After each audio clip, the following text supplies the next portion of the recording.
గురుగారు, ఈ యోగ వాసిష్టంలో వివిధ రకాల వ్యాధుల ప్రస్తావంతో పాటుగా వాటికి నివారణ మార్గాలు కూడా ఉన్నాయి అంటారు, నిజమేనా?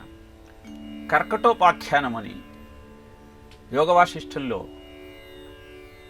ఒక ఉపాఖ్యానం ఉంటుంది. దాంట్లో కర్కటి అనే రాక్షసికి ప్రపంచంలో ఉన్నటువంటి జీవరాశులన్నింటినీ భక్షించి తన ఆకలిని తీర్చుకోవాలన్న కోరిక కలుగుతుంది. అది ఘోరమైన తపస్సు చేస్తుంది.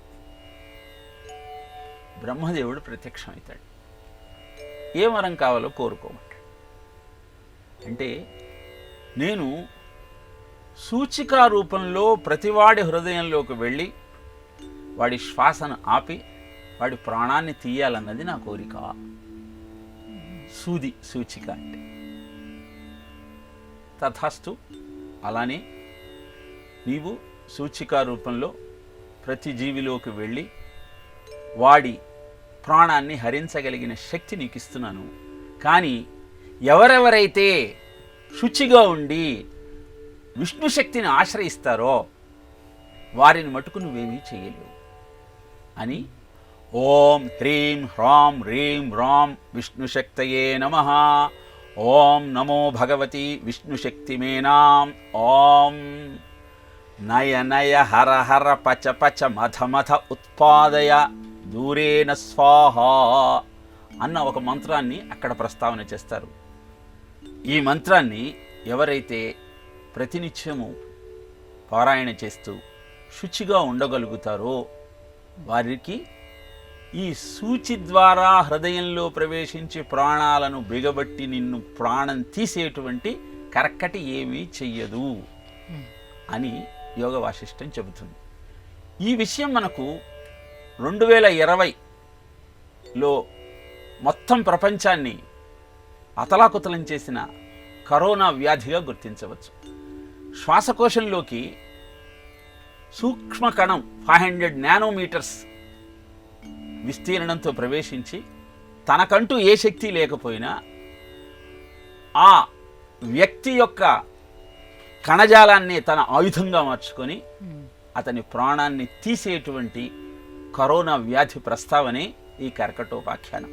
మరి విష్ణునామాన్ని జపించినంత మాత్రాన ఈ కరోనా వ్యాధి నుంచి ఎలా బయటపడతాం అన్న సందేహం మనకు కలుగుతుంది. విష్ణు శబ్దానికి అర్థము చరాచరేషు భూతేషు వేషనాత్ విష్ణురిచ్యతే. అందరిలో ఉన్నటువంటి ఆ ఆత్మ చైతన్యం ఒకటే, ఆ విష్ణుతత్వం ఒకటే. అందుకే ప్రతి దేహానికి న్యాచురల్ ఫ్రీక్వెన్సీ 15 హెర్ట్జ్ నుంచి 20 హెర్ట్జ్ దాకా ఉంటుంది. కరోనా యొక్క న్యాచురల్ ఫ్రీక్వెన్సీ 5 హెర్ట్జ్.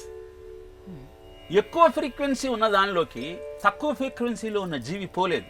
కానీ కరోనా మనలో ఎందుకు ప్రవేశిస్తుందంటే మనలో భయం పెరిగినప్పుడు, స్వార్థం పెరిగినప్పుడు, కోపం పెరిగినప్పుడు మన న్యాచురల్ ఫ్రీక్వెన్సీ 0.1 హెర్ట్జ్ నుంచి 2 హెర్ట్జ్ దాకా మారిపోతుంది.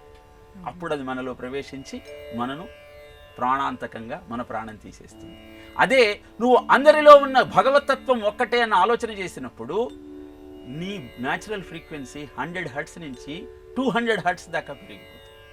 అంటే భగవంతుని యొక్క నామాన్ని జపిస్తూ అంతటా ఉన్న భగవతత్వం ఒకటే అన్న భావనతో బాధపడేవాడి యొక్క సేవ కోసం నిన్ను నువ్వు ఉపయోగించుకోగలిగినప్పుడు నీ బాడీ యొక్క న్యాచురల్ ఫ్రీక్వెన్సీ పెరిగి కరోనా లాంటి భయంకరమైన వ్యాధి కూడా నిన్నేమీ చేయలేదు. అందుకే ఆ రోజులలో ఎవరైతే కర్కటోపాఖ్యానంలో చెప్పబడిన ఈ మంత్రాన్ని జపిస్తూ శుచిగా జీవితాన్ని గడిపారో వాళ్ళు కరోనా మహమ్మారి నుంచి బయటపడగలిగారు. ఇలాంటి అద్భుతాలు ఎన్నో మనకు పురాణాలలో దర్శనమిస్తూ ఉంటాయి. పురాణ వాంగ్మయాన్ని అభ్యసిద్దాం. ఇలాంటి సదాచారాన్ని ఆచరిస్తూ ఆనందంగా ఆరోగ్యంగా బ్రతికే ప్రయత్నం చేద్దాం.